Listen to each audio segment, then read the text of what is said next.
Primeiro dia do evento, Portas Abertas para Ciência e Inclusão. O vídeo inicia e Rosângela, a coordenadora do evento, faz sua descrição. Ao lado direito do vídeo está posicionada a janela de interpretação em Libras com uma mulher de pele clara, cabelos longos e escuros, óculos de grau com armação escura e uma camisa preta. Ao fundo, uma parede verde. A intérprete sinaliza em Libras tudo o que é dito. Sejam bem-vindos ao evento Portas Abertas para a Ciência e a Inclusão, do Departamento de Morfologia do Instituto de Biologia da Universidade Federal de Pelotas. Eu sou a professora Rosângela Ferreira Rodrigues, professora no departamento e coordenadora do projeto. Eu sou uma mulher negra, com 59 anos, olhos e cabelos pretos, os cabelos atingindo a altura do ombro. Estou usando um óculos com o aro na cor vermelho escuro, um vestido azul marinho, um casaco amarelo.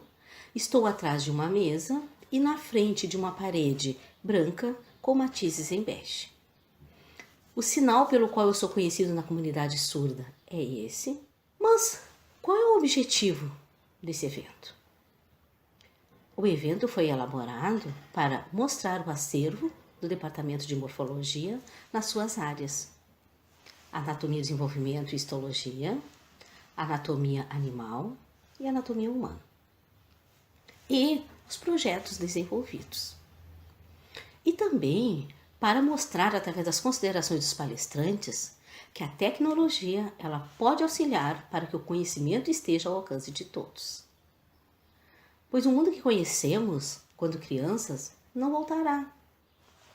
E o futuro é incerto. Mas o que para alguns pode significar algo preocupante, pode ser visto também como uma possibilidade de algo mais aberto, com mais oportunidades e surpresas. Como poderão ver no decorrer do evento, existem múltiplas possibilidades que podemos utilizar nessa nova modalidade de ensino e que poderão ser incrementadas no retorno à normalidade. Durante o evento, poderão conhecer, através de modelos biológicos, como ocorrem as etapas de desenvolvimento a partir da fecundação até chegar no período de nascimento. Poderão conhecer também a forma dos órgãos, onde estão localizados no corpo humano, e também vão poder conhecer animais domésticos e animais silvestres da nossa região e que talvez não conheçam. Portanto, fique conectado, venha conosco nesta visita. Passo para o professor Rafael Mondadori, chefe do nosso departamento, que vai abrir as portas para essa visita virtual. Um bom evento. O vídeo corta para o professor Rafael Mondadori, que é um homem de pele clara, cabelos curtos e escuros. O professor está enquadrado da cintura para cima, usa óculos de grau com armação fina e veste uma camisa de botões com mangas longas de tom azul esverdeado e calça jeans azul clara. Ao fundo, um prédio com tijolos à vista, com amplas janelas de basculante e também amplas portas duplas pintadas de verde escuro. Olá pessoal, sejam bem-vindos ao Departamento de Morfologia da Universidade Federal de Pelotas. O nosso departamento está dividido em 3 setores: um setor de anatomia animal, um setor de anatomia humana e um setor de histologia. O setor de anatomia animal fica no campus Capão do Leão. O setor de anatomia humana, que está aqui atrás de mim, e o setor de histologia, que está ali em cima, ficam localizados no campus Saúde da Universidade Federal de Pelotas. Então nós convidamos todos vocês a conhecer as nossas dependências. O vídeo corta mais uma vez e o professor Rafael Mondadori encontra-se agora em frente à outra parte do prédio, também com tijolos à vista e portas duplas pintadas de verde escuro, porém com uma placa em letras verdes em caixa alta, onde lê-se histologia. Então, pessoal, o departamento de morfologia dentro aqui da universidade, ele estuda toda a parte da forma do corpo, tanto humano quanto animal. Quando se trata da forma macroscópica, nós temos a parte de anatomia. E a porção microscópica da morfologia nós tratamos na parte de histologia, que é o que nós vamos visitar agora na sequência. Neste momento, o professor Rafael encontra-se dentro de um laboratório de paredes na cor bege, com janelas amplas e cobertas por persianas na cor cinza escuro. Dentro do laboratório há diversos equipamentos. Então, pessoal, nesse laboratório aqui é onde, digamos que a magia acontece, ou seja, a partir de um fragmento de tecido que está conservado usando um fixador, se produz nesse laboratório as lâminas histológicas, que é o que se utiliza para observar no microscópio, para fazer estudos de anatomia microscópica, ou seja, de histologia. Então aqui, esse material aqui, ele é processado de uma forma, seguindo diferentes protocolos.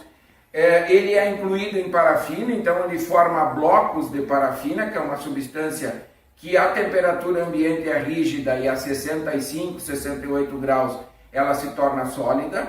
Então um fragmento de tecido é impregnado por essa parafina e a partir daí, no próximo passo, eu vou mostrar para vocês onde são feitos cortes histológicos. Em outra parte do laboratório, o professor mostra um aparelho pequeno, do tamanho de um computador, na cor bege. Bom, pessoal, então aqui nós temos o equipamento que dá para se dizer que é o coração de um laboratório de histoprocessamento ou de processamento histológico. Esse equipamento, chamado de micrótomo, ele é capaz de fazer fatias de um material já processado, já incluído em parafina, como foi falado, fatias de ao redor de 3 a 5 micrômetros. Para que vocês tenham uma noção, 1 micrômetro é a milésima parte do milímetro. Então são fatias extremamente delgadas dos diferentes tecidos e essas fatias finas, elas são coradas com corantes específicos e elas precisam ser tão fininhas para que a luz do microscópio atravesse e forme uma imagem aumentada. Então, esse equipamento é o micrótomo e aqui é que são feitos esses cortes histológicos para que posteriormente sejam corados. Dentro de uma sala com paredes da cor bege e janelas amplas, o professor Rafael está à frente de um computador e um microscópio. Então, pessoal, aqui é uma parte dentro do nosso setor de histologia onde é feita a captura de imagens, principalmente para fim de pesquisa. Então, nós temos um microscópio com um sistema de captura e um computador que, além da captura, também é utilizado para analisar essas imagens dos diferentes órgãos, sistemas e tecidos, tanto de origem humana quanto de origem animal. O vídeo corta para uma sala ampla com diversas mesas enfileiradas, nas quais estão dispostos 5 microscópios em cada uma. Ao lado de cada microscópio, há uma caixa de madeira retangular na cor marrom clara. Esse é o nosso laboratório de aula prática de histologia. Então, aqui, num semestre normal dentro da universidade, passam ao redor de 1.000 alunos por semana aqui nesse laboratório. Nós temos entre 70 e 80 microscópios, são microscópios binoculares, microscópios de extrema qualidade, onde cada aluno senta no seu microscópio e trabalha com a mesma lâmina histológica que o professor está trabalhando. Cada aluno também tem uma caixa com diversas lâminas histológicas, aonde estão todos os materiais que se trabalha no decorrer de todo o semestre letivo e nas disciplinas que aqui são ministradas. Então esse é o nosso laboratório de aula prática. O vídeo corta mais uma vez, de volta para a professora Rosângela, a cerimonialista. Agradeço ao professor Rafael e passo para o diretor do Instituto de Biologia, o professor Luiz Fernando Minello, que mostrará os materiais que utiliza como apoio nas aulas práticas de Anatomia e Desenvolvimento e que servem como um recurso facilitador no processo de ensino-aprendizagem. O professor Luiz Fernando Minello é um homem de cabelos grisalhos curtos, que usa óculos de grau e tem a pele clara. Ele usa um jaleco longo e branco sobre uma camisa preta. Está enquadrado da cintura para cima, em frente a um quadro branco. Sou o professor Luiz Fernando Minello, sou professor do Instituto de Biologia, Departamento de Morfologia. Atuo nas áreas de embriologia, ou corretamente falando, anatomia do desenvolvimento e histologia. Estou vestido nesse momento um jaleco branco, uso óculos, tenho 1,85 m para a descrição, sou grisalho. e olhos azuis. Sejam bem-vindos, então, a esse passeio que vamos ter pela disciplina de Anatomia do Desenvolvimento e uma parte da Histologia. Em seguida, o professor nos mostra o laboratório de Histologia e Embriologia, que é uma sala de paredes brancas com mesas, as quais estão equipadas com microscópio. Inicialmente, eu apresento a coleção de Embriologia, o armário de Histologia, e aqui o laboratório de práticas histológicas, onde são ministradas as áreas de Histologia, Anatomia do Desenvolvimento e Biologia Celular. Aqui temos um microscópio projetor, os microscópios dos alunos e a tela onde é projetada a imagem. Nesses armários são guardadas as coleções de Histologia e aqui a coleção de Anatomia do Desenvolvimento ou Embriologia. Então esse é o espaço onde nós estudamos essas disciplinas citadas e vemos o desenvolvimento da vida humana, assim como estão constituídos os tecidos humanos e de outros animais domésticos e silvestres. A coleção de lâminas histológicas é composta de diversas lâminas retangulares de vidro, com pedaços muito finos dos órgãos ou tecidos protegidos por lâmina menor e mais fina, que estão organizadas na horizontal em uma caixa do tamanho de uma folha A4. Estas lâminas são colocadas em um microscópio, que captura a imagem dos órgãos e tecidos e transmite através de um projetor para a tela na qual o professor Minello está na frente, para explicar a imagem. Então, aqui está uma coleção de lâminas histológicas, são projetadas no microscópio de projeção dos alunos e que aparecem nessa tela que eu estou aqui mostrando. Então, nesta tela, nós estamos vendo um folículo ovário, dentro de um ovário de uma mulher, onde nós temos, ou de uma fêmea de um animal, onde nós temos as camadas desse folículo e aqui dentro o ovócito 2. Essa célula aqui é o gameta feminino, que juntado com o espermatozoide vai nos dar um novo indivíduo. É uma célula N haploide, portanto com 23 cromossomos. Nós temos aqui então a contraparte masculina, isso é um corte de um testículo. Nesse corte de testículo nós temos o epitélio germinativo, que é onde são formados os espermatozoides, e aqui na luz nós temos flagelos de alguns espermatozoides. Esses espermatozoides vão percorrer as vias genitais masculinas, no processo de ereção eles vão ser ejetados ou ejaculados na vagina feminina e lá vão ir em direção àquele ovócito que foi ovocitado do ovário e vão fazer então o processo de fertilização. Na nossa coleção de lâminas histológicas nós também temos lâminas de glândulas que vão coordenar esse processo de ovocitação e de formação do espermatozoide no homem e que são glândulas hipofisiárias, hipotálamo, e isso formam eixos que coordenam então o controle das gônadas. Nós temos todo esse laminário para que os alunos possam entender isso, mas nós vamos partir agora para a área de anatomia e desenvolvimento. Vamos pegar o gameta masculino e o gameta feminino, ou seja, o ovócito 2 do espermatozoide, e vamos juntá-los num processo que se chama fecundação, e restabelecer o número diploide, formando 46 cromossomos, 23 maternos e 23 paternos. O professor Minello mostra diversas maquetes contendo, cada uma, miniaturas circulares cortadas ao meio, representando os processos biológicos, desde a fecundação até o início da gestação humana. Todas as maquetes estão dispostas sobre uma base retangular de madeira envernizada, para que os alunos possam estudar o seu interior. Para facilitar a compreensão do estudo, nós temos maquetes. Aqui vocês estão vendo uma maquete onde eu tenho um ovócito envolto pela sua zona pelúcida e uma coisa chamada primeiro corpúsculo polar, que é um resto de material genético durante a meiose da ovocitação. Aqui nós temos um corte transversal dessa mesma estrutura, isso aqui é tridimensional, para que a gente tenha uma ideia. Então, essa mesma estrutura cortada nos mostra o núcleo feminino, ou pronúcleo feminino, onde está o material genético da mãe, o citoplasma dessa célula, a sua membrana plasmática e a zona pelúcida que está compactando esse material aqui dentro e impedindo que o sistema imune da mãe veja esse ovócito como antígeno. E o primeiro corpúsculo polar. Já nessa representação, nós temos, então, dentro da tuba uterina materna, o espermatozoide pela fecundação entrando com a sua cabeça e parte do seu flagelo, então formando o material genético masculino aqui dentro, ou seja, ele traz o material genético masculino, e o material genético feminino, que nós vamos chamar pronúcleo feminino e pronúcleo masculino. Também o corpúsculo polar se divide de forma que nós temos 3 corpúsculos polares aqui. Então aqui está iniciando a fecundação. Após haver a fecundação, que é a junção do gameta masculino com o feminino, essas células vão começar então a sofrer o processo de segmentação, ou seja, elas vão sofrer mitoses sucessivas.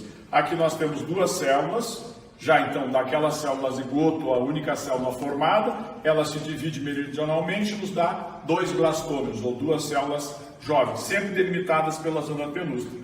Posteriormente, aqui nós temos esses mesmos blastômeros cortados ao meio, mostrando que são individualizados e cada um com o seu respectivo núcleo. A partir daí, elas vão se multiplicar em divisões, primeiro meridionais, depois equatoriais, em múltiplos de 2, 4, 8, 16, 32, 64, 128, até chegar no estágio multicelular. Ainda na segmentação, aqui nós temos um estágio com 8 células. Vejam que as células vão diminuindo de tamanho porque a zona pelúcida está delimitando essas células, são chamadas de blastômeros, são células pluripotentes. Quando eu chego no estágio de 8 células, eu digo que nós temos uma mórula, porque isso lembra o fruto da moreira, que é a mora. Então isso é uma mórula. E aqui está o estágio multicelular, sempre definido pela zona pelúcida. Vejam que as células diminuíram de tamanho e aumentaram de quantidade, graças à zona pelúcida que fica delimitando elas. É como se fosse um saco cheio de bolinhas. Isso aqui nós chamamos de estágio multicelular, que é o final, basicamente, da segmentação. Então, depois da fecundação, tivemos a segmentação, agora a blastulação. Dentro ainda da tuba uterina, em torno do 5º dia, essa massa de células começa a receber água ou líquidos da tuba e vão abrindo um espaço no seu interior por um princípio de biodinâmica física. Esse espaço vai se ampliando até formar uma cavidade chamada cavidade blastocística, que será futuramente o nosso tubo digestório. E por fora uma massa de células e por dentro outra massa de células. Nós vamos chamar essa massa de fora de massa celular externa e essa interna de massa celular interna. Essa celular interna seremos nós, o futuro embrião. E a celular externa, a nossa placenta, assim como a cavidade blastocística será aqui, então, nesse caso, o nosso futuro tubo digestório. A partir daí, já dentro do endométrio materno na 2ª semana, começa a se formar o disco embrionário, onde nós vamos ter 3 folhetos, já que somos triblásticos. Nesse momento só temos um folheto que é chamado de hipoblasto, futuro endoderma. Na 3ª semana, então, nós vamos ter a formação do 3º folheto embrionário, já que são 3 bolachas, 3 discos, e nós vamos ter esse vermelhinho aqui, então, epiblasto, mesoblasto e hipoblasto, ou seja, ectoderma, mesoderma e endoderma. Aqui o nosso futuro tubo digestório, cavidade amniótica, e vejam que a placenta está se instalando. Isso aqui são velocidades coriônicas que se prendem ao tecido da mãe. E entre elas aqui nós vamos ter, então, basicamente, jorrando sangue materno. Se eu tirar esse concepto lá de dentro, esses vasos maternos que estão jorrando sangue aqui dentro vão ficar abertos na luz do útero e vai ter uma hemorragia na mãe. Então, nessa 3ª semana, nós somos uma plânula, exatamente essa estrutura vista por baixo, e aqui está sendo vista dorsalmente. Essa plânula, então, ela vai fazer um fenômeno chamado gastrulação, que é o que nós estamos vendo aqui, onde se forma o 3º folheto embrionário, que é o futuro mesoderma. E aí nós vamos fazer cortes ao longo dessa plânula, lá na região cefálica, na região caudal, no meio, e ainda no nó primitivo, que é onde vai se formar o início da coluna vertebral. E esses cortes aparecem assim, ó, no local da nossa futura boca, no local onde se forma o tubo nervoso dorsal, chega a notocorda, e ainda na região posterior, onde nós temos lá, depois não tem formação nos seus membros aí. Isso nós vamos chamar de gastrulação, e essa gastrulação vai terminar com 3 folhetos embrionários, que nós vamos chamar de endoderma, mesoderma e ectoderma. O endoderma vai dar origem ao parênquima, às partes funcionais das vísceras, o mesoderma vai dar origem a todos os conjuntivos e músculos, e o ectoderma vai dar origem à epiderme da nossa pele e ao nosso sistema nervoso central. Então, durante a gastrulação se formam os 3 folhetos embrionários, que vão derivar para os sistemas que a gente comentou, e aí se forma então essa plânula, e essa plânula vai englobar o saco vitelino, no sentido antero-posterior e lateral, e isso vai virar o nosso tubo digestório. Então, basicamente, tridimensionalmente, nós temos aqui a plânula, antes do dobramento, em cima teria o saco amniótico, de baixo o saco vitelínico, para ter uma ideia tridimensional. Nós temos também as imagens em lâminas histológicas reais desse momento aqui. Isso resulta, então, numa imagem dessa maneira aqui. Aqui está o embrião, o âmnio, que é a bolsa onde vai se desenvolver a gestação, o saco vitelino entrando como tubo digestório, o pedículo embrionário vai ser o cordão umbilical. E vejam que as velocidades se reduzem àquela área onde está o cordão umbilical. Essa é a única lesão que tem dentro do endométrio materno. Essa bolsa vai se expandir, que é a bolsa amniocoriônica, e vai fechar a luz do útero. Quando começamos a 4ª semana, essa plânula vai se dobrar cefálica, caudal e lateral, e ela vai virar um C tridimensional. Assim, ó, isso é um embrião e aqui está o saco vitelino. Vai desenvolver arcos branquiais, sendo que o primeiro vai dar origem à nossa face. Tem aqui a saliência cardiohepática, que é o maior que nós temos, e desenvolve uma cauda. Dentro da estrutura do útero, a placenta nesse momento é assim, ó, cheia de velocidades coriônicas ligadas aonde está o futuro cordão umbilical, e esse concepto tridimensional na forma de um C, decorrente do dobramento. Céfalo caudal e lateral. O lateral fecha o corpo e o céfalo caudal dá a prega cefálica, futura cabeça, e a prega caudal. Esses modelos que nós estamos vendo aqui, nós também temos em cortes histológicos, que servem para comparação. Então, o modelo é feito a partir do corte histológico. Aqui, aparecimento de somitos, que indicam que fechou o tubo nervoso dorsal, que está se fechando aqui atrás. Aqui ele está aberto cefálico, aqui ele está aberto caudal. Quando concluir a 4ª semana, ele estará fechado cefalicamente e fechado caudalmente. Nos dará origem, então, a 3 vesículas cefálicas. O prosencéfalo, o mesencéfalo e o metencéfalo, ou primeira vesícula, segunda vesícula e terceira vesícula. Entre a 5ª e 6ª semana elas vão se diverticular, o prosencéfalo e o romencéfalo, dando 5 vesículas cerebrais. E aqui vocês têm então a saída dos cálices ópticos, que vão ser os formadores do nervo óptico, ou da parte sensível do olho. E aqui já, depois, em torno de 7 semanas para frente, o dobramento cefálico, formando regiões cefálicas mais específicas. Esse fenômeno é chamado de neovulação, começa na 3ª semana. Por isso as mães necessitam de ácido fólico para poder fechar bem esse tubo nervoso dorsal. Esses modelos que nós estamos vendo aqui, nós também temos em cortes histológicos, que servem para comparação. Então o modelo é feito a partir do corte histológico.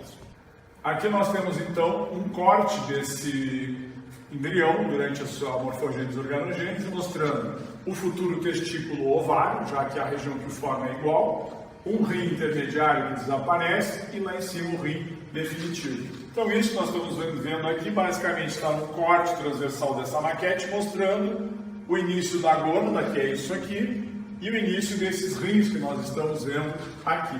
Então isso, além do tubo nervoso dorsal. Nós temos a lâmina real de um concepto, nesse caso, de 7 para 8 semanas, e aqui nós temos cortes histológicos mostrando como isso vai acontecendo. O vídeo corta mais uma vez, voltando para a professora Rosângela, a cerimonialista. Obrigada, professor Minello, por nos prestigiar apesar de tantos compromissos. A seguir, vocês verão parte do acervo da anatomia humana com o professor Carlos Alberto Tavares, que está sempre incrementando o nosso acervo com novas peças. Do lado direito do vídeo, há a troca da intérprete de Libras e uma mulher de cabelos lisos e escuros e pele bronzeada, vestindo uma camisa preta de mangas longas, enquadrada da cintura para cima, em frente a uma parede verde e substituindo a intérprete anterior. No decorrer do vídeo, as intérpretes revezam entre si enquanto os professores falam. Enquanto isso, o vídeo corta para o professor Carlos Alberto Tavares, enquadrado dos ombros para cima. O professor Carlos tem cabelos finos e grisalhos, usando óculos de grau de armação metálica fina. Ele usa uma camisa de botões azul clara e está sentado em uma sala de aula. Bom dia a todos, meu nome é Carlos Alberto Tavares. A maioria dos acadêmicos e colegas da universidade me conhece por professor Tavares. Sou professor de anatomia e neuroanatomia do curso de medicina desde abril de 1978. Nesse período todo, o ensino da anatomia tem sido um desafio. Uma nova realidade se forma a cada ano e é um desafio para nós acolher os alunos e desenvolver essa disciplina que é fundamental na formação médica. É uma disciplina de um vasto conteúdo, mas ao mesmo tempo é aqui que se forma todo o alfabeto médico e o conhecimento do corpo humano. A anatomia humana é uma disciplina que estuda o corpo humano do ponto de vista macroscópico e microscópico. Não é só o curso de medicina que tem esses conteúdos de anatomia. Os cursos todos da área da saúde desenvolvem os fundamentos desse estudo, com as suas especificidades, com os seus detalhamentos, de acordo com a exigência da atividade profissional fim.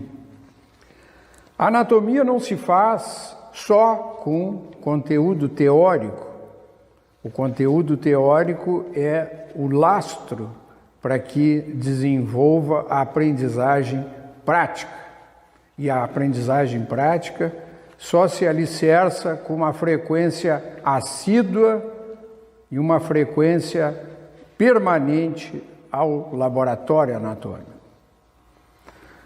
Na evolução agora dos últimos anos, tem surgido alternativas para o ensino da anatomia.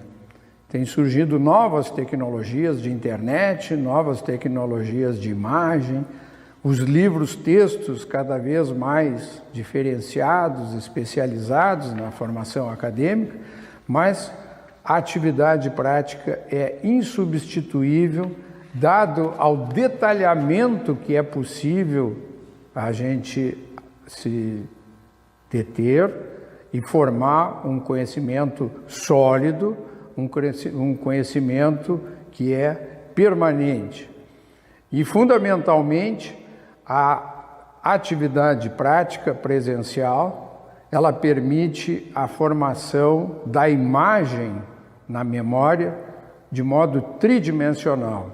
Isso o livro não te oferece, os manequins industrializados não te oferecem, dada a sua reprodução grosseira, que impedem que o indivíduo tenha uma ideia real de como é que as estruturas anatômicas se situam, se localizam, se relacionam uma com a outra.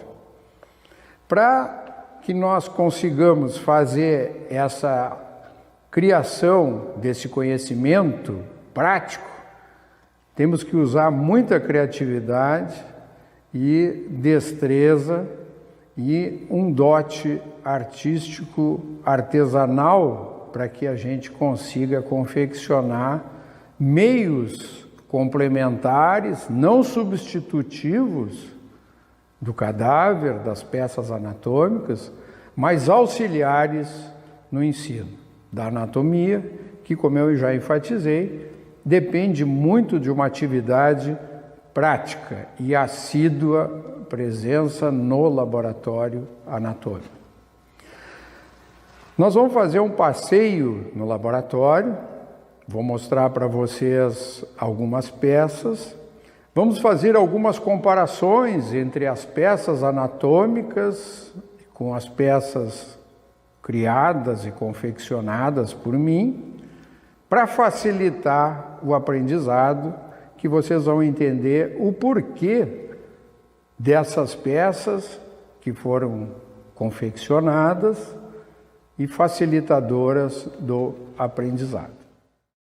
O vídeo corta para o laboratório de anatomia, que é uma sala de paredes brancas que contém uma grande mesa e diversas bancadas, com várias peças que reproduzem partes do corpo humano, bem como outras quantidades de peças e cartazes dispostas pela sala. Ao centro da sala estão várias mesas com tampos metálicos, as quais não têm objetos dispostos sobre si. Veja aqui, estamos entrando no laboratório anatômico, existem recursos auxiliares para que se desenvolva o ensino.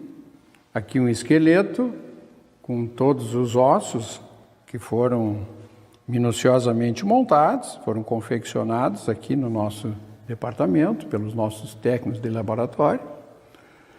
Existem imagens, banners, que ajudam a complementar, a reforçar, a revisar aqueles conteúdos que foram desenvolvidos em sala de aula e que foram comentados na atividade prática. Vocês observem que o nosso ambiente de estudo é um ambiente bastante sério, silencioso, é um ambiente que a gente procura criar um clima acolhedor, mantendo um ambiente limpo, agradável, com imagens que são colocadas nas paredes para criar aquele clima assim do laboratório tão frio. O estudo da anatomia é extremamente dependente de uma consolidação do estudo prático, fundamental para que a gente consiga armazenar as imagens na memória de modo real e tridimensional. Os livros textos, os livros atlas, os manequins industrializados, eles oferecem um auxílio, mas, dada a maneira como são confeccionados, eles não reproduzem uma realidade das estruturas anatômicas como elas realmente são.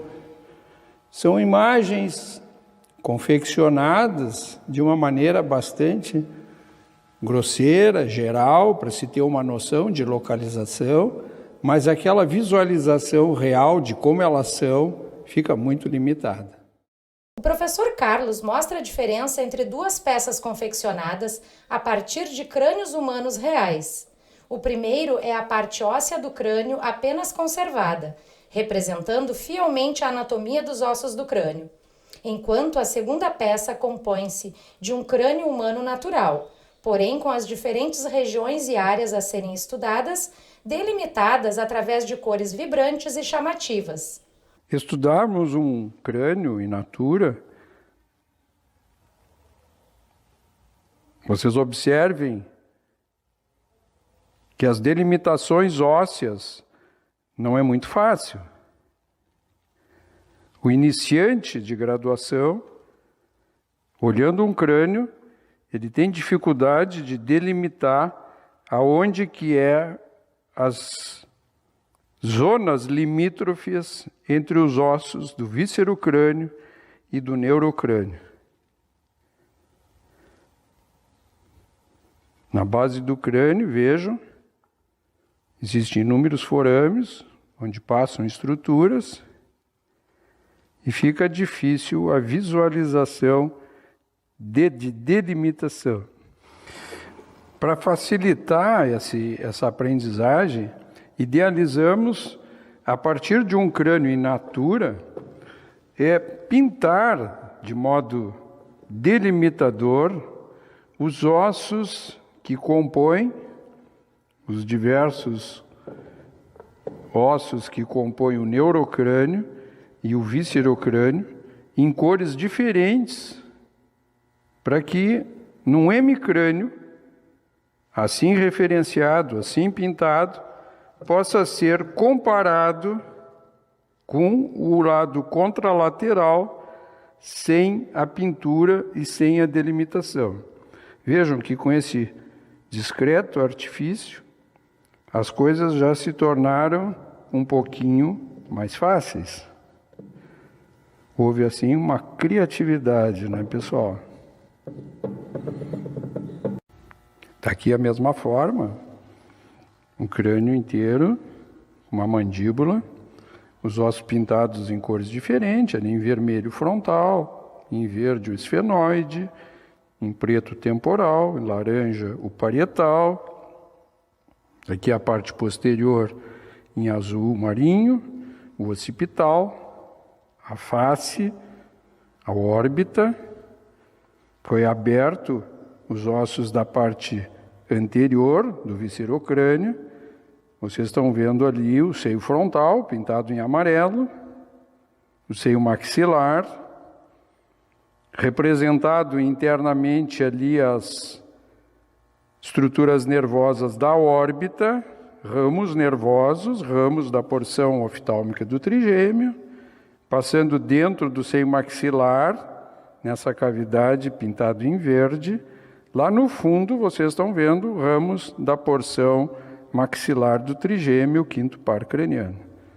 Inferiormente e posterior ao maxila, vocês estão vendo a porção mandibular do trigêmeo e seus ramos.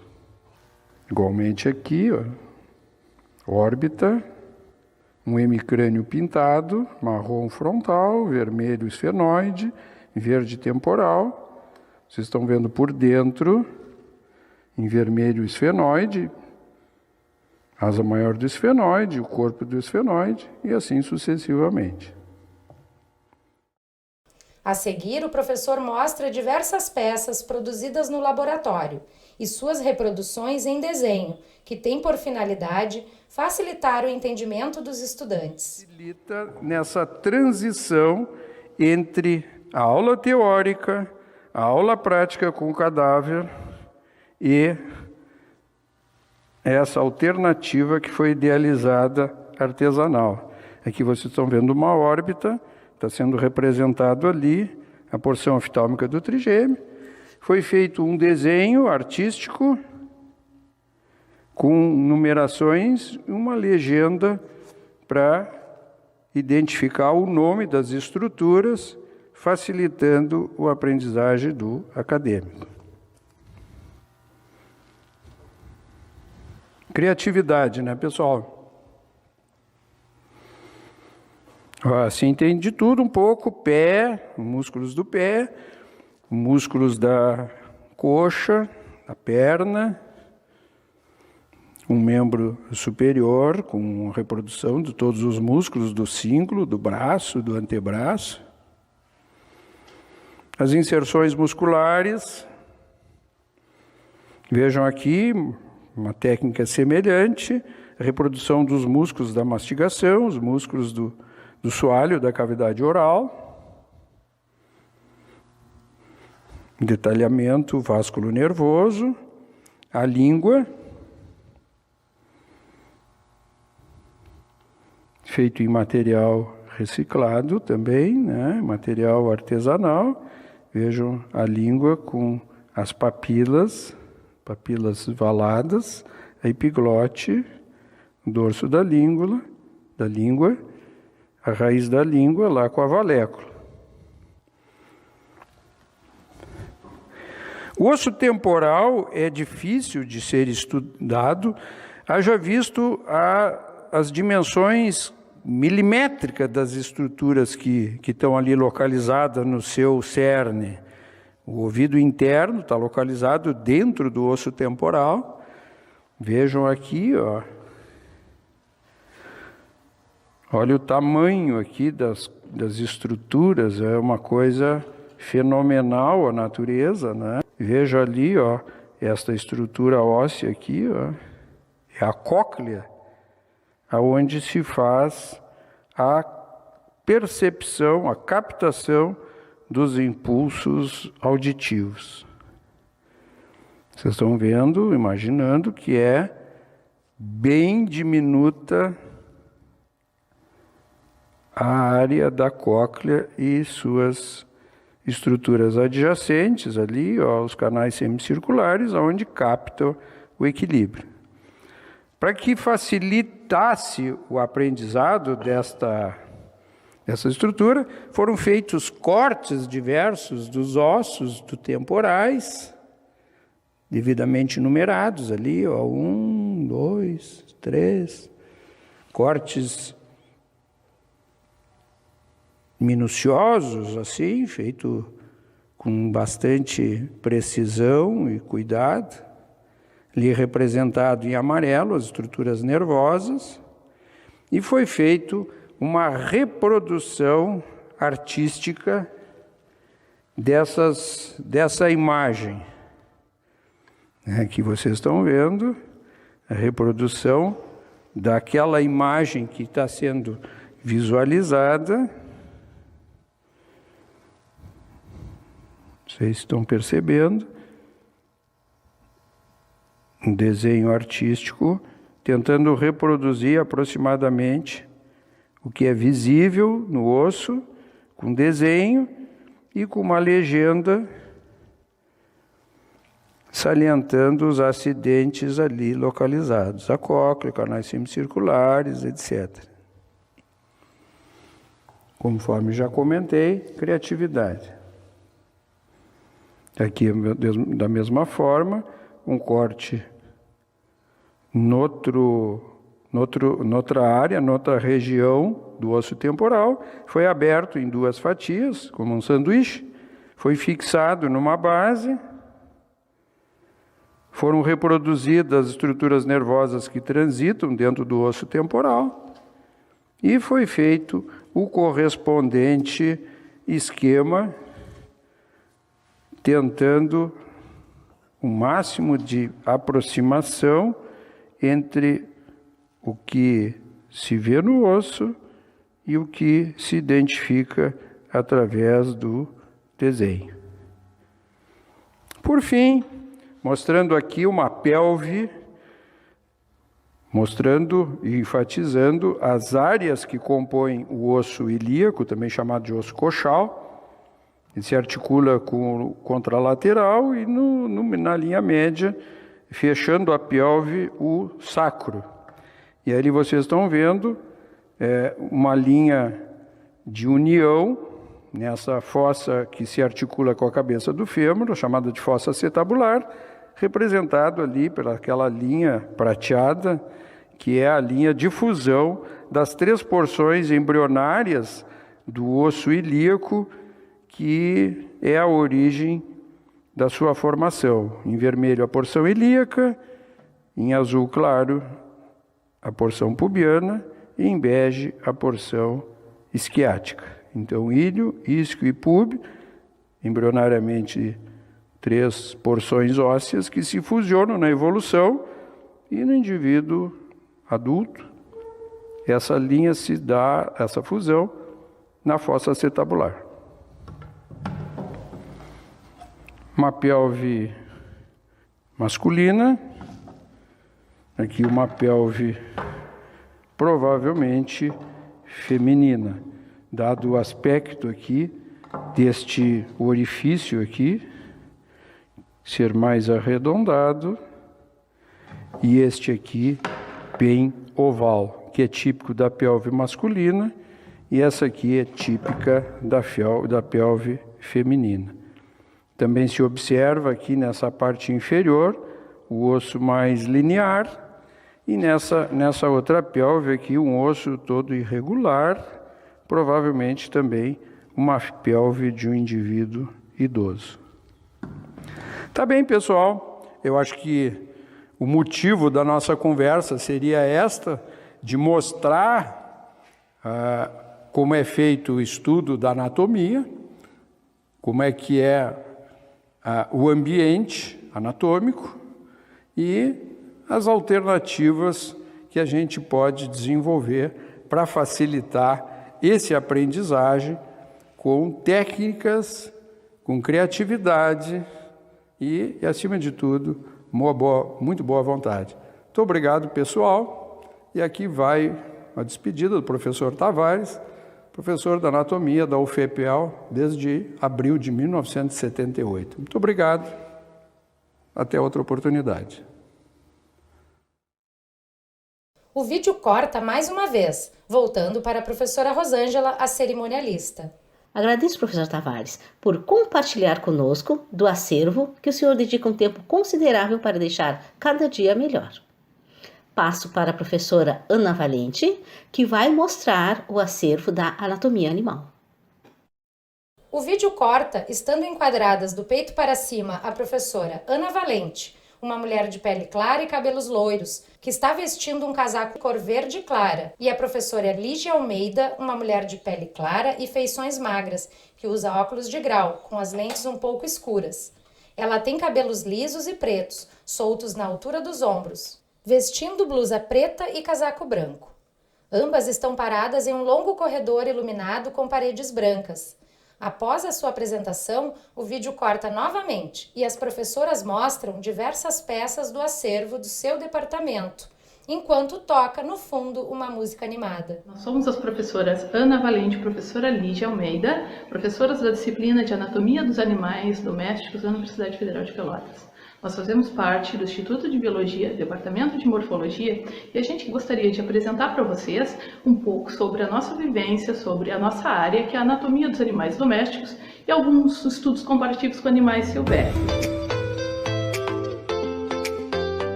Neste momento, a professora Ana Valente volta ao vídeo, agora usando os cabelos loiros soltos, óculos de grau de armação preta arredondada. Ela veste uma blusa preta e um jaleco branco, de mangas longas, e mostra diversas peças feitas de animais conservados. Seguindo nossa vista panorama aqui por dentro da disciplina, vou mostrar mais algumas coisas para vocês. Nós temos vários laboratórios com várias peças, tá? Então, nessa época de pandemia, eu estou aqui sozinha, selecionei algumas coisas para a gente olhar. Vamos dar uma olhadinha bem de pertinho. E aqui agora essa cabeça, olhem só. Essa peça aqui é uma cabeça de cavalo. Ele teve um problema e terminou indo a óbito, tá? Ele era muito judiado, né? Era um animal desses charreteiros que terminou o animal ficando muito doente, não pôde ser mais recuperado. Aí ele foi destinado o seu corpo para a gente fazer material para estudar e orientar e formar veterinários que um dia possam, né, salvar a vida desses animais. Isso é muito interessante. Então, esse é um cavalo. E o que é interessante nessa peça? Né? Foi mantida essa parte da cabeça e a gente pode olhar ela por dentro também, que é a parte mais interessante que eu vou mostrar para vocês. Olhem só. Aqui tem um pedaço do olho, os hemisférios cerebrais, que é a cavidade dentro da cabeça, que é a outra parte. Então, tudo isso a gente estuda aqui na anatomia. A gente faz essas peças, né? E a gente compara entre as espécies, desde o cachorro, que vocês de repente têm em casa, lá como é que é a cabeça do cachorro. Né? Nós temos aqui uma cabeça do cachorrinho, vamos colocar aqui, articulada. Vou mostrar para vocês, essa cabeça de cão. E é difícil de articular aqui, tá? A boca não, só a parte de baixo não é do mesmo, mas tudo bem. Vocês estão vendo a cabecinha do cão, né, com as características, os detalhes. E aí depois a gente estuda também, claro, principalmente os animais domésticos. E nós temos, vou mostrar uma peça para vocês, algumas peças preparadas desse jeito. Olha o cachorro inteiro praticamente, para estudar todos os vasos, né? As estruturas, os músculos, os órgãos, onde eles estão, com quem eles se relacionam, né? Um do lado do outro, o que está pertinho de cada coisa. Por que é importante isso? Porque o veterinário, quando ele for cirurgião, se assim ele escolher, né? Mas ele vai ter que aprender mesmo chegando, não decidindo futuramente ser um cirurgião, durante o curso, ele aprende a fazer cirurgias, fazer a parte clínica, exames de diagnóstico, né, por imagem. E ele precisa saber os órgãos, uns que estão perto dos outros. Vocês imaginam fazer uma cirurgia e sem querer afetar um outro órgão. Então a gente tem que conhecer perfeitamente as relações dos órgãos.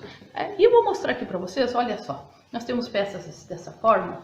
Isso aqui é um corte de uma ovelha. É de uma ovelha, aqui a lãzinha da ovelha, tá? Esse animal...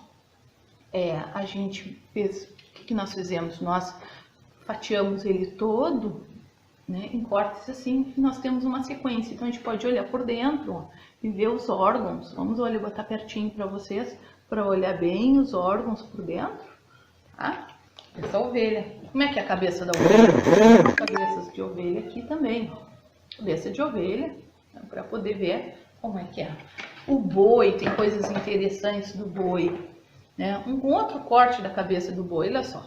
Nós fizemos um corte e aqui dá para ver que a cabeça aqui do boi, a natureza providenciou coisas interessantes durante a evolução. Ele tem uma dupla camada de ossos, né? O osso frontal protege todo o crânio. Por quê? Porque quando ele disputa com outros machos, né, a defesa dele, aquelas cabeçadas, né, com os chifres, então eles têm uma região bem protegida.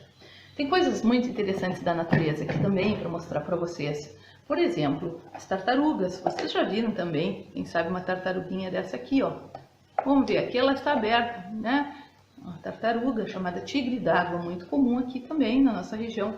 Nós podemos ver o interior. Essa aqui foi atropelada, pegamos na estrada e aqui eu vou mostrar, ela estava cheia de ovinhos. Agora nessa época do verão, primavera, verão, elas começam a ativar o seu ciclo reprodutivo e elas atravessam a estrada e infelizmente tem gente que não cuida e termina atropelando, tá bem? Fica algumas dicas de materiais que nós temos aqui para vocês saberem um pouco, né, o que a universidade faz, o que nós estudamos, qual é a nossa proposta, como é que nós atendemos. Parece que nós estamos aqui no Capão do Leão, parece que estamos fazendo o nosso trabalho, mas vocês que estão em casa e você tudo está estudando aí, que pensa, eu gosto muito de animais, eu quero fazer veterinária, eu quero fazer zootecnia ou biologia, e não sabe o que nós temos aqui bem pertinho de vocês para proporcionar.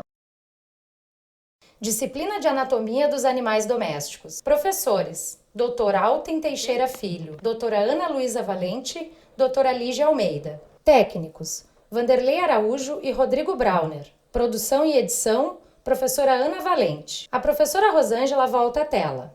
Obrigada, professora Ana, por nos dar o privilégio de conhecer o acervo que está sempre enriquecendo com peças belíssimas. Passo para a professora Mariana Valença, que utiliza modelos sintéticos em seus projetos para promover a inclusão. Olá pessoal, eu sou Mariana Valença, professora de Anatomia Humana da Universidade Federal de Pelotas. Hoje eu estou no Laboratório de Anatomia Humana. Eu sou uma mulher de 35 anos, eu sou branca, os meus olhos e os meus cabelos são castanhos, eu estou com uma blusa bege e um avental azul claro. Atrás de mim encontram-se mesas que utilizamos para o estudo em cadáveres. Acima de cada mesa há um foco de luz. Na parede encontram-se vários quadros e banners sobre diferentes temas da anatomia humana. Eu estou com a missão de apresentar modelos anatômicos do nosso laboratório, enfatizando aqueles utilizados com estudantes escolares cegos e de baixa visão. Temos um projeto que prevê realizar ações motivacionais para o ensino e aprendizagem sobre o corpo humano e saúde. Esse projeto tem sido desenvolvido em parceria com a Escola Luiz Braille. Nós levamos os modelos anatômicos da nossa universidade para a escola, para que os estudantes possam explorar com as mãos os diferentes detalhes das estruturas que compõem os sistemas orgânicos do homem. Nós utilizamos uma série de materiais sintéticos, entre eles aqueles já apresentados pelo professor Tavares. Mas para hoje eu precisei escolher apenas um. Esse modelo é bastante didático, ele está apoiado também sobre uma mesa de inox, à minha esquerda. Ele representa o tamanho de um tronco de um ser humano de estatura mediana, então ele tenta se aproximar ao tamanho real. Esse tronco está com cabeça e é um modelo bastante didático para ser explorado manualmente e também para contribuir com as explicações quando a gente está iniciando o estudo sobre o corpo humano. Então, também escolhi esse modelo porque ele se aproxima de um dos objetivos do evento, que é aproximar a comunidade em geral com as ciências morfológicas, certo? Então, eu vou remover aqui do modelo, ele permite a remoção de todos os órgãos, de todas as vísceras internas. Eu vou começar removendo as estruturas que compõem a parede torácica para que a gente possa estudar os órgãos internos. A gente está visualizando visualizando então aqui todo o tronco, que divide-se em cavidade torácica e cavidade abdominal. Há um músculo aqui que não está todo representado, que é o músculo diafragma, e ele, além, né, de atuar nos movimentos respiratórios, ele ajuda a fazer essa delimitação entre cavidade torácica e cavidade abdominal. Mas bem, ele não está totalmente representado aqui, mas indo para a cavidade torácica, a gente vai encontrar nela órgãos que fazem parte do sistema cardiorrespiratório. Então, logo de cara a gente identifica os pulmões, órgãos pares e que participam do sistema respiratório. Os pulmões recebem todo o ar inspirado vindo, né, das vias aéreas superiores, então vindo através das narinas, cavidade nasal, vai passar pela faringe, laringe, estruturas que a gente não está visualizando aqui agora, vai chegar até a nossa traqueia e distribuído pelos brônquios principais direito e esquerdo, que eu vou demonstrar aqui na sequência, o ar vai chegar até os pulmões. Os pulmões também vão receber todo o sangue pobre em oxigênio que é trazido para os pulmões através do coração. Esse sangue pobre em oxigênio, cheio de resíduos do metabolismo celular do nosso corpo, vai chegar através do coração até os pulmões para que a hematose, a troca gasosa aconteça e um sangue rico em oxigênio seja distribuído para todo o nosso corpo, tá? Então, evidentemente, esses são órgãos vitais, né, e com funções de extrema complexidade para a manutenção da vida. Vou remover aqui os pulmões, a gente identifica então que são órgãos, né, de formato cônico, com um ápice e com uma base, tá? Pulmão esquerdo e aqui o pulmão esquerdo e direito. Ao centro, então, a gente vai identificar o coração, que é um órgão muscular, uma víscera oca, que recebe e atua como uma bomba propulsora de sangue. Recebe todo o sangue pobre em oxigênio vindo, né, de todo o nosso corpo, envia para os pulmões fazem a hematose e devolvem o sangue para o coração e o coração novamente bombeia aí o sangue rico em oxigênio para todo o nosso corpo. E tudo isso acontece a cada tum-tum, né, que o nosso coração faz. Então, pensando assim, né, é realmente impressionante e é encantador pensar na complexidade desses sistemas e como essas vísceras estão conectadas e trabalhando juntos para manter a vida, tá? Aqui, então, o coração, ele também tem um ápice, também tem uma base. Na base a gente identifica a conexão de diversos vasos que chegam e partem do coração. Por exemplo, aqui a gente está visualizando as veias cavas superior e inferior, são elas que recebem todo o sangue pobre em oxigênio vindo do nosso corpo. Aqui a gente está visualizando os vasos pulmonares que estão em conexão com os pulmões, levando e trazendo sangue. E aqui um pedacinho, né, da nossa artéria aorta, a maior artéria que o ser humano possui. E é dela que vai partir a distribuição de sangue rico em oxigênio para todo o nosso corpo. A anatomia interna do coração e as suas cavidades atriais e as suas cavidades atriais e as suas cavidades ventriculares.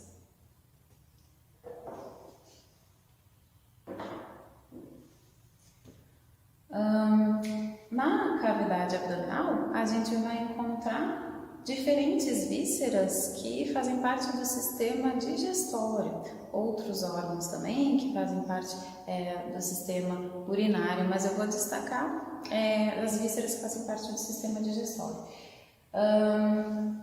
Antes, tentar relembrar todo o trajeto do nosso trato gastrointestinal. Então, todo o alimento ingerido vai ser triturado e misturado com a saliva na boca Na boca a gente vai iniciar a fase voluntária de deglutição. O bolo alimentar vai ser empurrado em direção à faringe, que é o órgão que participa tanto do sistema respiratório quanto digestório.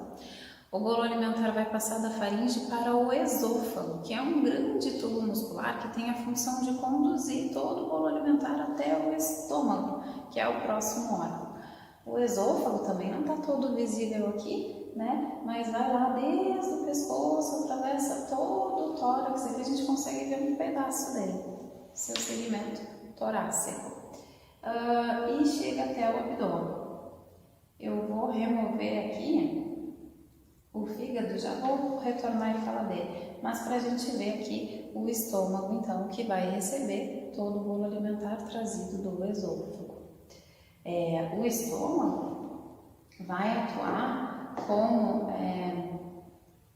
um reservatório temporário para o alimento ingerido, e ele vai participar ativamente, né, da digestão mecânica e da digestão química.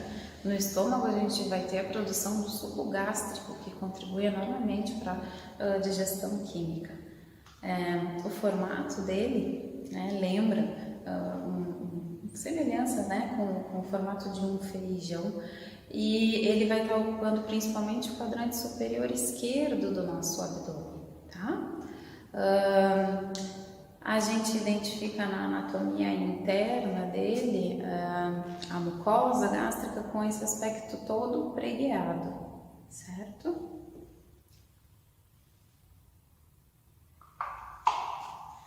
Eu havia removido aqui o fígado, que é o órgão que vai estar no estômago, vai estar ao lado esquerdo, e o fígado no quadrante superior direito. O fígado é uma glândula e ele é dito como uma glândula acessória da digestão. Tem diversas funções, né? Participa do metabolismo de diversas drogas, recebe todos os nutrientes trazidos, né, através dos intestinos, e uma outra função é a produção de bile. A bile produzida pelo fígado contribui para a emulsificação de gorduras ingeridas. A gente está identificando aqui a vista anterior do fígado, a maior glândula que o ser humano possui, pode pesar aí cerca de 1,5 kg. E a gente está vendo a vista anterior dele. Na face visceral, a gente consegue identificar também a vesícula biliar, que é uma bolsinha que vai receber toda a bile que o fígado produziu, e nela, né, a bile vai ser armazenada e vai se tornar mais concentrada, melhorando a sua potência para emulsificar gorduras. A gente visualiza também nessa maquete os segmentos de intestino delgado e intestino grosso. O intestino delgado é o segmento que vai fazer conexão com o estômago, tá? Então essa última porção aqui do estômago vai levar todo o conteúdo gástrico para o primeiro segmento de intestino delgado, que chama-se duodeno. O duodeno é bastante curtinho, tem cerca de 25 centímetros. Eu vou remover aqui um segmento de intestino grosso, que eu vou falar depois. Mas aqui está o duodeno. Ele não é tão fácil de ser visualizado assim nesse vídeo, e o duodeno vai continuar-se com jejuno e íleo, que são os próximos segmentos de intestino delgado, e juntos eles podem medir aí cerca de 6 metros. Então a gente tem toda essa extensão de alças intestinais do intestino delgado para realizar a absorção de nutrientes, é uma das principais funções, tá? A gente, antes de eu ir para intestino grosso, também vou aproveitar para destacar outra glândula anexa do sistema digestório, que é o pâncreas, visualizado aqui. Ele está, então, numa posição posterior ao estômago. Posterior ao estômago, a gente vai encontrar o pâncreas, que é a glândula anexa do sistema digestório, e ele participa da produção de suco pancreático, e também da produção de essa seria a sua secreção exócrina. Ele é uma glândula mista, então, com uma secreção exócrina, que é o suco pancreático, e com uma secreção endócrina, que são a insulina e o glucagon liberados diretamente na corrente circulatória. Então, eu já havia falado de intestino delgado, vou removê-lo aqui para a gente falar um pouquinho do próximo segmento, que é o intestino grosso. Então, a última parte do intestino delgado, que é o íleo, vai levar todo o conteúdo para o intestino grosso. E o intestino grosso, começando lá no quadrante abdominal inferior direito, a gente vai ter uma primeira porção que é o seco. A gente no seco vai encontrar também, o apêndice vermiforme, com frequência, né, inflama, causando a apendicite, precisa ser removido, tá? Aqui está ele, mede cerca de uns 10 centímetros, e é claro, varia de indivíduo para indivíduo. Então, a primeira porção de intestino grosso, que é o seco. Depois, a gente vai ter uma alça intestinal que chama-se colo ascendente. Depois o colo transverso, o colo descendente, aqui, o colo sigmoide, depois reto e canal anal, onde então essa víscera vai se exteriorizar. O intestino grosso tem a função de absorver a água e também de formar todos os conteúdos, todos os alimentos que não são digeríveis, né, vão ser preparados no interior do intestino grosso para serem eliminados através do processo de defecação, certo? Ele faz então a absorção de água e formação e eliminação de fezes. Algumas peças que temos no nosso acervo. Hoje eu estou com um esqueleto natural humano, articulado e completo, e o objetivo é apresentá-lo para que a gente possa conhecer de uma maneira geral, ter conhecimentos básicos sobre todos os segmentos ósseos que compõem um esqueleto humano. Então, inicialmente a gente está visualizando o crânio, que é formado por um arcabouço ósseo que vai proteger o nosso encéfalo e também por um arcabouço ósseo que vai formar a nossa face, o esqueleto facial. Articulando-se inferiormente ao crânio e dando sustentação a ele, a gente tem segmentos de vértebras, aproximadamente 33 vértebras compõem o que a gente chama de coluna vertebral. Elas dividem-se em segmentos, né? O segmento cervical, o segmento torácico, o segmento lombar, sacral e coxígeo. Entre várias funções da coluna vertebral, né? Entre elas participar do sistema locomotor, dar sustentação ao nosso tronco e nos manter na posição ereta, ela também forma um arcabouço ósseo que protege a nossa medula espinhal, que é órgão que faz parte do sistema nervoso central. E da medula espinhal vão partir nervos espinhais que têm diversas funções, né? Entre eles, formar plexos nervosos que permitem o movimento dos membros superiores e dos membros inferiores. E a medula espinhal, alojada nesse arcabouço ósseo, vai dar origem à formação desses nervos que comentei agora. Então, aqui a gente está vendo ela numa mesa posterior, cheia de projeções, acidentes ósseos, que exatamente tem essa função, né, de proteger o canal vertebral, onde lá dentro vai estar a medula espinhal. Vejam que as vértebras articulam-se uma às outras e entre elas a gente tem os chamados discos intervertebrais, certo? Participando desse eixo central do esqueleto humano, a gente vai ter também um arcabouço ósseo que vai participar da formação da nossa parede torácica. A gente está vendo aqui, então, 12 pares de costelas, então são 12 do lado direito, mais 12 do lado esquerdo, e posteriormente vão se articular com as vértebras, e anteriormente articulam-se com esse osso aqui, bem central, que denomina-se osso externo. Esse arcabouço ósseo vai proteger órgãos vitais, principalmente órgãos do sistema cardiorrespiratório, protegendo os nossos pulmões, coração, grandes vasos sanguíneos que ali também estão localizados. Por exemplo, aqui a gente está vendo o osso escápula, que se articula com o osso do braço, que chama-se húmero, tá? Então, do segmento do ombro até o cotovelo é braço, a gente costuma chamar todo o segmento do membro superior de braço, né? Mas do ombro até o cotovelo, braço, e do cotovelo até o pulso, antebraço. Então, participando da formação do braço, húmero. E ele está sustentado, a nossa parede torácica, através de sua articulação com as escápulas, esses ossos posteriores aqui de formato triangular. O húmero se articula com os ossos do antebraço, que são rádio e ulna.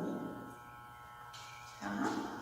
Na posição anatômica, rádio aqui mais lateral e ulna aqui mais medial.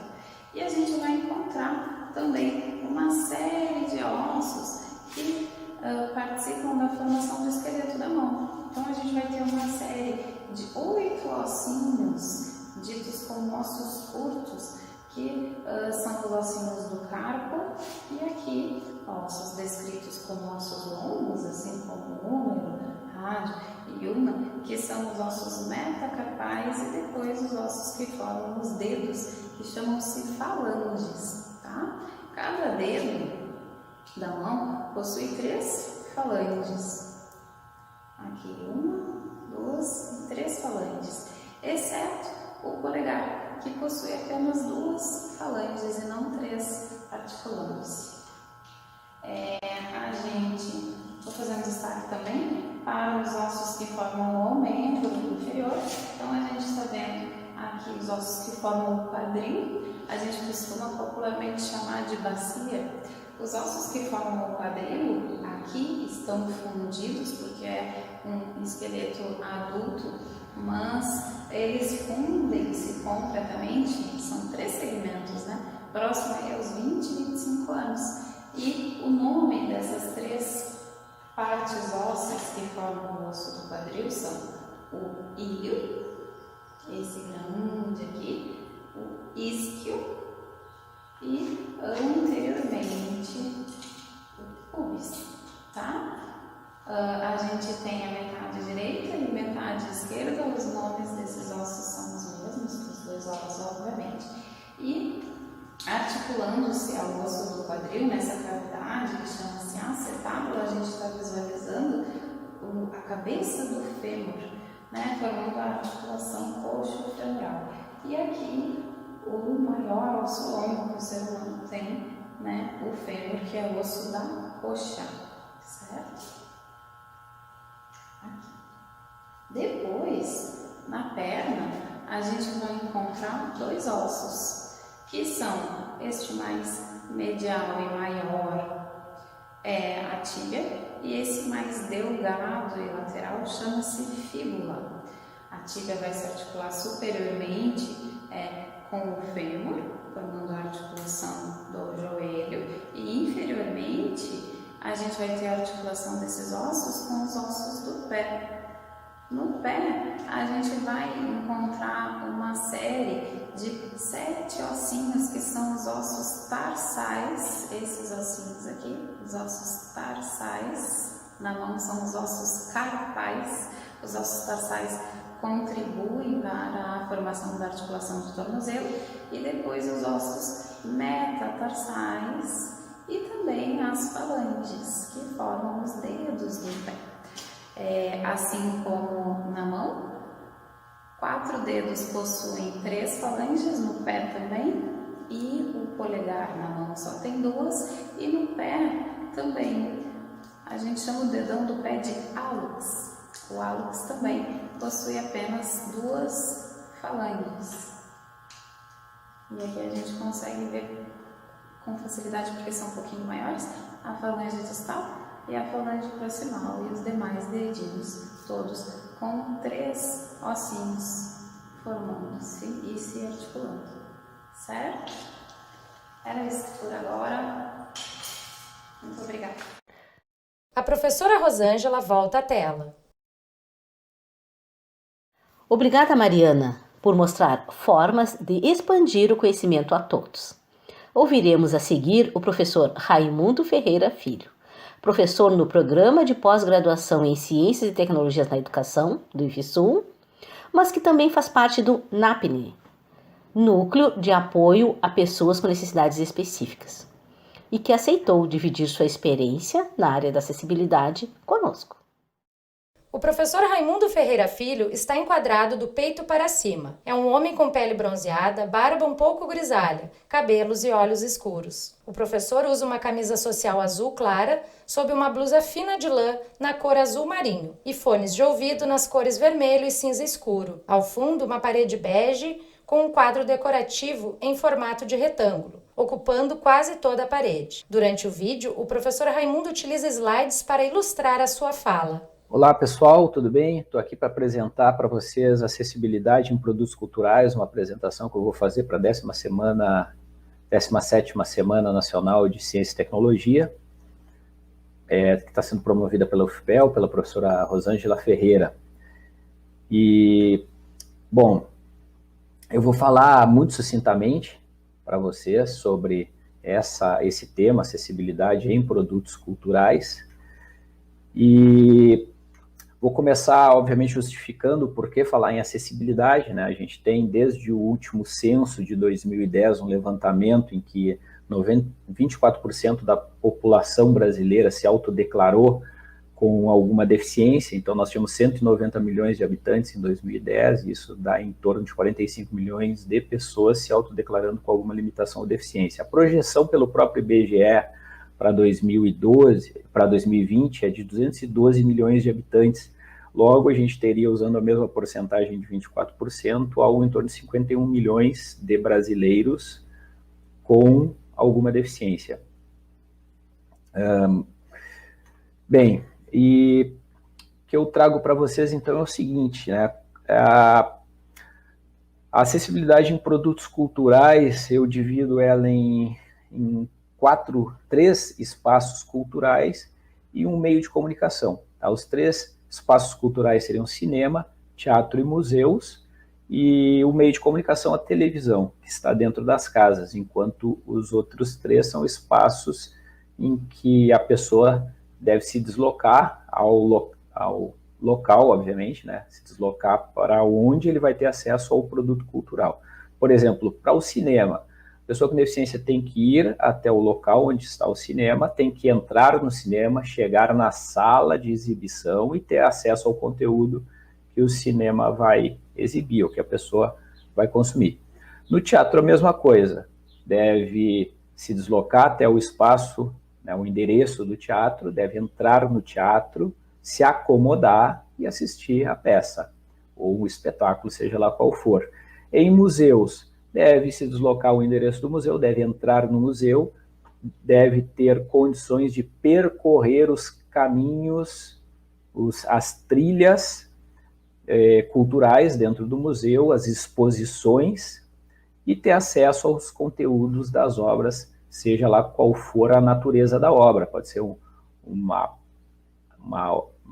peça, uma escultura, pode ser uma pintura, um quadro, enfim. E a televisão está nas casas das pessoas, então não se fala nessa adaptação necessária até a pessoa chegar ao local, mas em como a pessoa acessa o conteúdo da TV. Então, cinema, teatro e museus, nós temos que falar sobre sinalização. Normalmente se fala sobre sinalização universal, sobre adaptação do espaço físico deste local, do cinema, do teatro e do museu, as adaptações em mobiliários necessárias para que a pessoa possa se acomodar ou possa transitar com segurança por esses espaços. A sinalização diz respeito a como a pessoa chega no local e as informações de como ela se desloca e se move no espaço, sempre com autonomia e segurança. A adaptação do espaço físico é para que ela consiga, com autonomia, executar qualquer coisa dentro desse espaço, possa se locomover e chegar aos locais também com segurança e usar os serviços com segurança e com autonomia. O mobiliário para que também possa transitar sem risco nenhum, possa se acomodar adequadamente nos locais, tanto cinema, teatro e espaço. Mais adiante eu mostro para vocês as normas e legislações específicas para vocês poderem consultar e se aprofundar nesses temas. E para ter acesso aos conteúdos, aos produtos culturais oferecidos nesses espaços, nós temos audiodescrição, interpretação em Libras e legendagem. Para cinema, audiodescrição, interpretação em Libras e legendagem são tecnologias assistivas mais naturais, né? Então, é um produto audiovisual, onde a audiodescrição vai fazer a descrição dos elementos visuais e imagéticos para pessoas com alguma limitação visual, como cegos e baixa visão. A interpretação em Libras e legendagem dariam acesso a pessoas surdas e ensurdecidas. Aí no teatro, as mesmas tecnologias assistivas, mas vocês podem ficar curiosos. Pô, legendagem em teatro, sim, é possível. Se tu puseres uma tela sobre o palco, essa tela, e já existe essa tecnologia, as telas podem passar legendas a respeito de conteúdos que estão sendo exibidos na peça ou no espetáculo. A mesma coisa para museus, né? Na trilha cultural ou na exposição dentro do museu, audiodescrição, interpretação em Libras e legendagem pode ser disponibilizada ao lado das peças, das obras, através de dispositivos móveis que podem ser distribuídos pelo próprio museu ou através dos dispositivos móveis dos próprios usuários. Além disso, pode ter telas ao lado das obras, telas digitais, que vão passar os conteúdos com essas tecnologias assistivas, com audiodescrição, com interpretação de Libras e legendagem. No meio de comunicação, televisão, nos produtos que são disponibilizados através da televisão, o que temos hoje, incorporando inteligência artificial nesses processos, são TVs que atendem a comandos de voz, que auxiliam muito pessoas cegas e baixa visão, TVs que são controladas por controladores de smart house, também por comandos de voz, TVs que obedecem a comandos gestuais ou tem comandos por gestos que tu podes manusear a televisão, e aí entra na parte de acessibilidade aos produtos que são oferecidos pelo meio de comunicação TV, e aí incorporam audiodescrição, interpretação em Libras e legendagem, assim como nos espaços culturais. A legislação, para vocês poderem se aprofundar, nós temos duas normas brasileiras, acessibilidade em comunicação na televisão, que é a NBR 15290, a ABNT 9050, que fala de edificações, as adaptações necessárias em edificações, mobiliário, espaços e equipamentos urbanos. Já na Ancine, a gente tem instrução normativa, duas instruções normativas, uma que fala em acessibilidade em cinema, outra que fala acessibilidade em televisão. E ainda, adicionalmente, tem uma recomendação técnica, que não é exclusivamente para produtos culturais, mas para recursos educacionais, mas que faz uma síntese de toda essa legislação e que vocês podem acessar também para se aprofundar no tema. O que eu tinha para mostrar para vocês era isso, uma visão ampla e não aprofundada. O aprofundamento vem a partir do interesse de cada um. Eu fico à disposição se vocês tiverem dúvidas ou quiserem se aprofundar no tema, podem entrar em contato que eu, com muito prazer, posso auxiliar vocês. O meu contato fica no próximo slide. Esta apresentação vai ser disponibilizada à coordenação do evento, porque tem os links e demais conteúdos que vocês podem usar para chegar nas referências que eu uso. Fico à disposição. Aqui tem telas onde eu mostro os conteúdos que eu cito ali na legislação. E ao final, o meu contato por e-mail para vocês poderem conversar comigo. Muito obrigado. Fico à disposição. Até mais. Um grande abraço. E-mail do professor Raimundo, prof.raimundo@gmail.com. A professora Rosângela volta à tela. Obrigada, professor Raimundo. Foi um privilégio ceder esse espaço para disseminar informações que são vitais para tornar as oportunidades mais justas. Passo para a professora Anelise Murari, da Universidade Federal de Santa Maria, que já se tornou uma parceira nos nossos projetos. Professora Anelise Murari é uma mulher de pele clara e cabelos longos, cacheados e avermelhados. Ela usa uma blusa azul escura sob um jaleco azul claro. A professora está enquadrada do peito para cima e um pequeno quadro de vídeo ao lado dos slides que ilustram a sua fala. Meu nome é Anelise Levai Murari e o meu sinal em Libras é: sou professora e pesquisadora do Departamento de Morfologia da Universidade Federal de Santa Maria. E farei as considerações desse primeiro dia do Portas Abertas para a Ciência e Inclusão. O Departamento de Morfologia da Universidade Federal de Pelotas apresenta laboratórios de excelência, professores bem qualificados, dedicados e experientes, além de um rico acervo de lâminas histológicas e peças da anatomia humana e animal, que contribuem para a formação de muitos profissionais da saúde.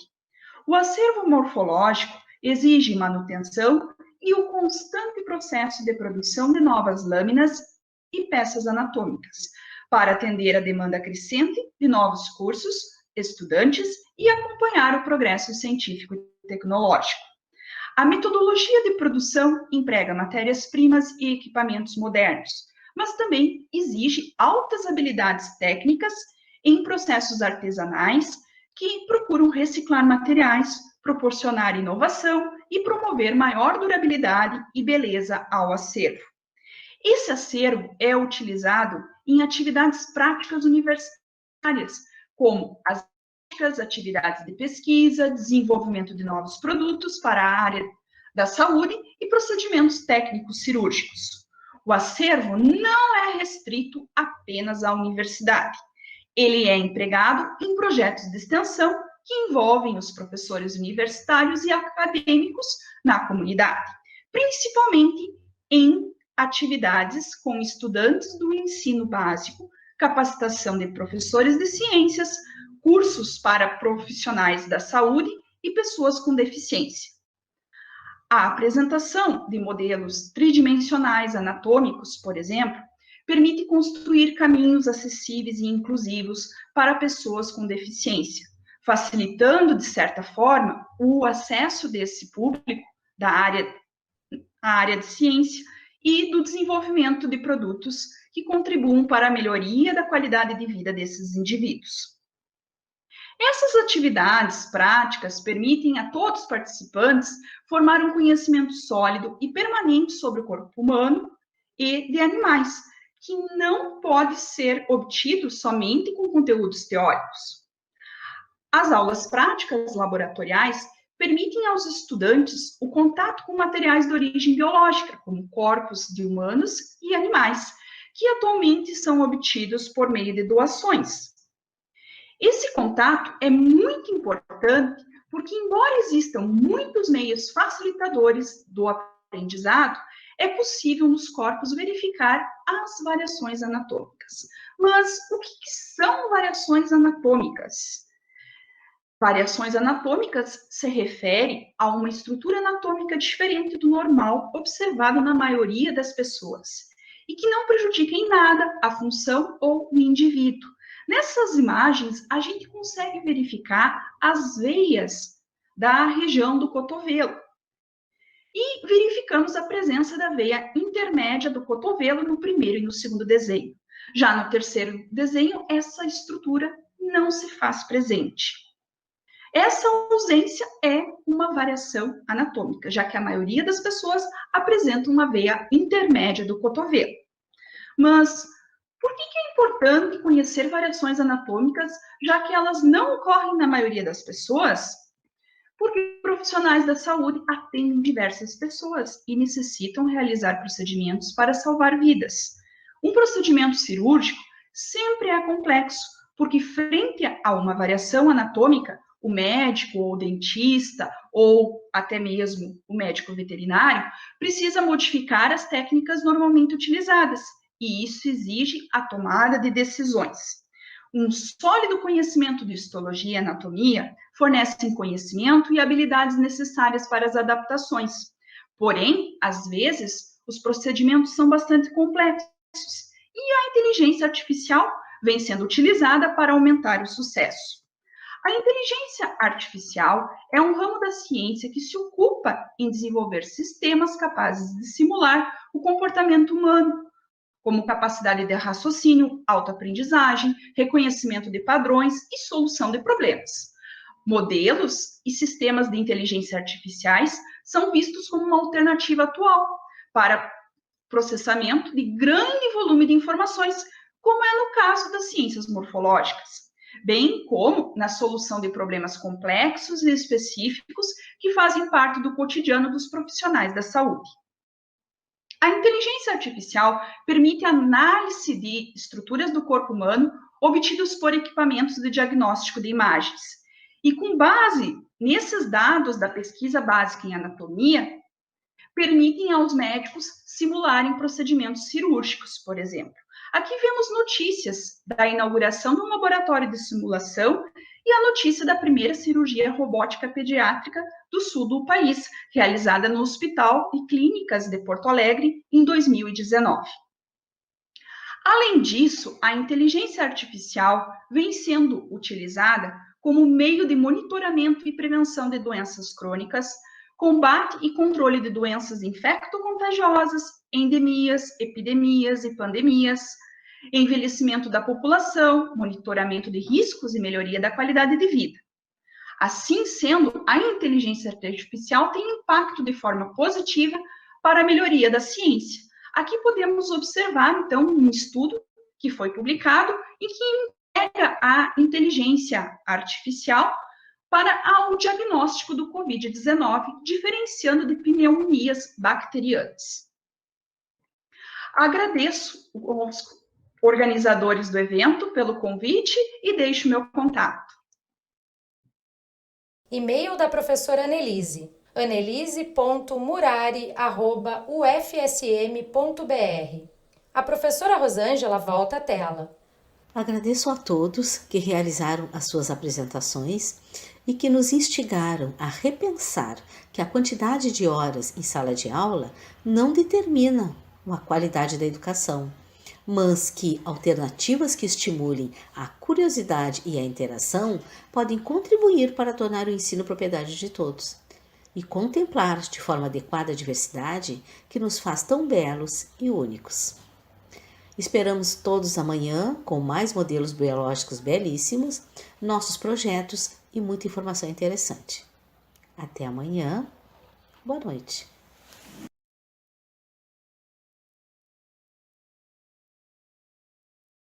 Seção de Tradutores e Intérpretes de Libras, Universidade Federal de Pelotas. Tradução: Juliana Sanches dos Santos e Mônica Mendes Garcia. Edição e finalização: Arthur Amaral. Audiodescrição e finalização: Fabiane Belete da Silva, Landressa Schiffelben, Renan Gomes Lemos e Carlos Eduardo Bauer. Fim do vídeo.